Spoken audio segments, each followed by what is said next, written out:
Season 4 of Power Book 2 is finally here, and we are here with the premiere. Released a wee bit early, so we got our hands on it here in Fog Entertainment. You know, we are the reviewing gods of YouTube, and I was looking forward to this. And you know what? Let's waste no time. We literally begin with Season 3 end. Of course, Season 3 ended with that shootout between the Tejadas, Noma, Effie taking on Brayden, and Tariq. Looked like Tariq was going to get killed, but Brayden saved him. Again, I like the fact that it continued pretty much straight away like this. So Tariq and Brayden regroup. They're like, right, we're going to kidnap Noma's daughter. Can we get to do that? We'll have to wait and see, big man. Is it going to happen? Not too sure. Kane, though, did get shot in the process, which is exactly what I said happened when we were building up towards this season. So him and Effie are essentially told by Noma to go and hunt Brayden and Tariq down. But instead of getting patched up, Kane is like, you know what, fuck that. I want to go and get his brother, because his brother will know where he is. So he goes to the Westing household. Trace is there. He beats him. His dad comes down the stairs. He's like, what you doing? He's like, oh, my son. He's like, I don't care. I don't know where he is. You know, but if you go, I won't phone the cops. And yeah, Trace gets battered, but Kane eventually agrees to leave. And then he gets patched up, gets the bullet took out of him. Did I mention this episode was called I Don't Die Easy? Well, boom, there you go. That's what it's called, folks. That is what it's called. So yeah, boom, interesting, definitely. But then we cut to the hospital, of course. We've got Mary J. Blige, she's there. Monet, of course, got shot last season by Tasha St. Patrick, but the Tejadas all think it was in fact Tariq. But of course, Drew and Diana know it's not Tariq, but do they know it's Tasha? It's all very intriguing. It's all very intriguing, I'll tell you that much. But these two then decide to kidnap Brayden's sister, Becca. Meanwhile, this is going down. Tariq and Brayden try and kidnap Noma's daughter. What I don't like about this is, right, these two like go to like a storage lot. They get these guns and like the building, they put them together. It's like Brayden hadn't killed anyone until literally about 10 minutes ago, and now here he is running around with like UMP 45s spraying people down. But Noma's daughter manages to get out of there. She kind of gets like berated by well, she kind of berates her mother, Noma, which is just you know what, the show is getting more woke, right? But again, it's the 2020s, everything's woke, and it sucks absolutely. Like the character Prashandra, I just hate her. Like, we've seen Junior, I've already made a video about this topic, about he gets the USB files, and he's speaking to Blanca Rodriguez. She basically tells him to drop it. Even Paz tells him to drop it. He says he won't go down like Angela. He will finally get the St. Patrick's to pay. Will they pay? Only time will tell. But then we kind of get like the big showdown of this episode as Tariq and Brayden go to Stansfield, and then that's when the bounties get put on their head. 100k each. So you've got Drew heading there. The kidnap with Becca didn't go according to plan. Diana ended up going to the hospital. And then Becca managed to pepper spray him and escape. Tariq drove into the side of him. It is a wee bit plot armor, because Tariq could have just dropped Drew, right? So could Brayden. But no, they let him escape for whatever reason. We don't want to kill Drew yet, boy. And then, yeah, everyone's at Stansfield. You get Kane and Effie hunting them down. But Effie actually texted Tariq saying like, oh, Kane's coming to kill you. Well, whose side's Effie on here? I don't know. She's a fucking snake. Absolute snake. Meanwhile, back at the hospital, we have got Monet Tejada.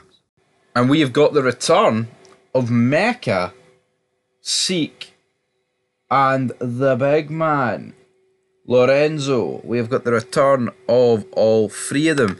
Seek's part was quite minor compared to the other two. She's obviously, you get Monet kind of like imagining them coming back, and she's like, I'm not dying, but Seek's like, oh, you betrayed me, mum, you didn't look after me, it was always about you, you could have left me, but you brought me to New York for your retirement plan, and that's essentially what got me killed. And, well, I mean, to be fair, you can't really dispute that, to be perfectly honest. I mean, that's kind of exactly how it all played down. Is she going to fight for her right for another chance to do right by her children. She couldn't do right by Seek. Will she do right by him? I'm not too sure. Meanwhile, right, Seek's part was a wee bit really minor, but it was good seeing him back for whatever. Um, I do think he got killed too early, by the way, Seek, but I understand why he got killed. Then, right, you've got Lorenzo and Mecca essentially just like taunting her. Like, oh, you're going to die. And it's like, right, I get it. They literally both died at the hands of Monet, right? I get that. But at the same time, Mecca's son was also Seek's, and Lorenzo killed him. And it's not like they addressed it. I get it. You know, Lorenzo thought he was killing Mecca, but he actually killed Seek by accident.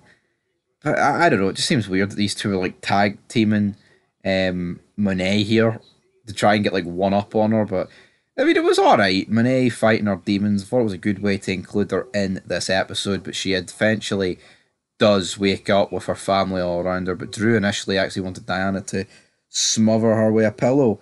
But yeah, did he do it? No. Did she do it? Sorry, no. Of course she didn't do it. Damn it. But yeah, I thought it was good seeing these three back again. Meanwhile, back at Stansfield, this is the part of the episode that I mean, it kind of grinded my gears. A lot of it. You had Lashandra just, oh my god, like you have Junior appear out of nowhere, right? And he's like, have any of you seen Tariq St. Patrick? And she's like, no, I'm not telling you shit, you cop. Last thing I'm going to do is tell a cop where a black man is. The show's so fucking woke, man. It's like Tyreek is a criminal. We know all about what he's doing. At least this would have fucking weight if Tyreek was innocent and, you know, Junior was like pressing this innocent black kid who has literally committed no crime. But I feel like in these shows, like, it's like, oh, we blame the angry black man. And it's like, no, but hold on. He actually is a criminal. You know what I mean? And so's Brayden. Brayden and Tyreek are as thick as thieves. But again, it's only like one that's like portrayed as innocent, and it's even like when Tariq's giving his speeches and all. Like, at least like Rashad Tate knows he's a dirty politician, you know. But I feel like some of these characters just don't accept it. But yeah, he has to leave empty-handed. But he walks into the parking lot. Meanwhile, Kane finds out that Tyreek is actually here at Stanfield. So him and Effie are on the hunt. Drew is walking battered and bruised. He's trying to get to the bottom of this as well. But meanwhile, because of the 100k bounty that's been placed on every single buddy's head, oh my god, there's a lot going on. Brayden and Tariq, bam. Everybody's hunting them. They get into the parking lot, and then this is when Junior confronts him 2-on-1. I think he's actually lucky initially that he didn't get killed here.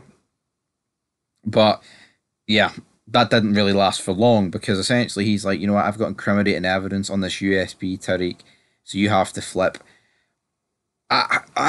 He says earlier to Blanca, or not, Paz, that all he needs is get one of them to flip, right? He didn't reveal which one. I'm going to assume that was Brayden, but why threaten the leverage to Tyreek, of all people, man? If you think he's as bad as what you think he is, then why would you threaten this information to his face? Baffling. But then one of the hitmen that's after Tariq and Brayden starts firing. They get a bit of a parking lot shootout here. Tariq and Brayden hides. Junior manages to drop him. Brayden then comes up from behind, knocks out Junior. He bounces off the car. They then phone Noma, say that this cop here is about to bring her down, so I want to call a truce. She eventually agrees to this, but Tariq can't sell any product. Junior lets out that he's Angela Valdez's nephew and she was his aunt. And then Brayden goes to make the call to phone the police, and then Tariq gets his fingerprints on Junior's gun to make it look like he dropped the guy who killed Junior. Because why is he doing that? Because he just drops Junior Valdez, and I am sitting there like, really, like this is my biggest flaw with Potter, right? Like the biggest flaw you can give this show. How many times does someone like in the police, DEA, FBI, district attorney, whatever attorney, they get incriminating evidence against like the main characters or like the criminal organization that we're following, right? And it just falls flat on its feet. Like, I'm not asking Tyreek, right, to do 20 years. I get that there's still a final season to shoot here. But it's like, sooner rather than later, someone needs to start doing serious fucking. It's even like 2-bit. You get arrested at the end of Power, and by like season 6 of this show, season episode 6 of season 1, he was it. I just find it fucking ridiculous, man. Anyway, Junior Valdez, pretty big character death there. Yeah, the Valdez are really getting dragged through the dirt. Paz then decides to go to Michael Ealy's character, who I can't remember his name is, but he lost his wife Denise. She was murdered, and he's like, "Yeah, I'll help bring those bastards to justice who killed your son." So he's going to be going after Tariq. I thought there was going to be like a plot twist, well, no, like a reveal that he was actually um, Junior Valdez's dad, because he kind of looks like him. But yeah, maybe that's for later down the line. But yeah, I actually thought this was pretty decent. This episode of Power Book 2. My only problem with it is it's just the fact that it felt a bit more woke here. It was action packed, but I think there was just some incorrect decisions there, and plot armor was glaringly obvious. So I'll give it a 6 out of 10. I don't think it's the worst start. A lot happened, but I don't think it pieced together correctly, to be honest. So anyway, 6 out of 10.